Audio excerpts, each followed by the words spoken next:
je me présente, je suis Stéphanie de la chaîne beauté YouTube Makeup by Julia et aujourd'hui je vous fais une vidéo sur comment préparer sa peau avant une exposition au soleil. Il y a plusieurs façons de préparer sa peau avant une exposition au soleil, mais dans cette vidéo je vais vous parler plus spécifiquement du gommage du visage, comment ça s'applique, qu'est-ce que c'est, pourquoi on l'utilise et bien sûr avec une démonstration.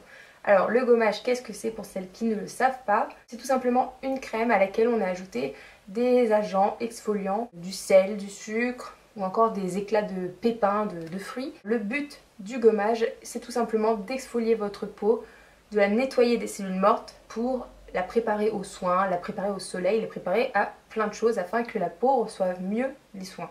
Pourquoi le gommage est-il essentiel avant une exposition au soleil? Le mois précédant l'exposition solaire, l'idéal c'est de faire un gommage une fois par semaine.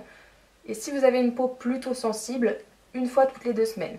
Pour les peaux vraiment très sensibles, voire intolérantes, une fois par mois suffit largement. Et c'est également pour avoir un teint plus lumineux et un bronzage plus uniforme, puisque là on parle vraiment du gommage dans le cadre de l'exposition au soleil. Il ne faut surtout pas se gommer la veille ou le jour même d'une exposition au soleil, puisque votre épiderme sera trop fragilisé. C'est pour ça qu'il est important de le faire quelques jours avant de partir en vacances. Si vous partez par exemple 2 semaines en vacances, vous le faites une fois lors de ces 2 semaines et vous le faites encore une fois environ une semaine après être rentré de vacances.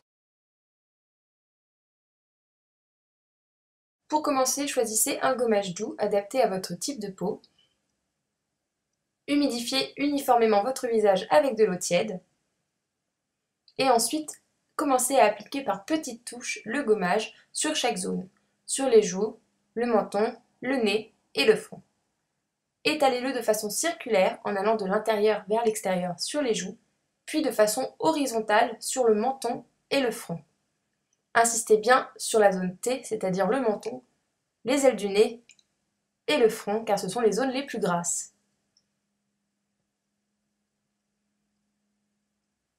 Enlevez le gommage avec d'une serviette propre, d'une éponge propre ou encore d'un gant propre, ou alors à grande eau avec de l'eau tiède en tapotant. La vidéo est terminée, j'espère qu'elle vous a plu, qu'elle vous a aidé et on se retrouve très bientôt pour une prochaine vidéo.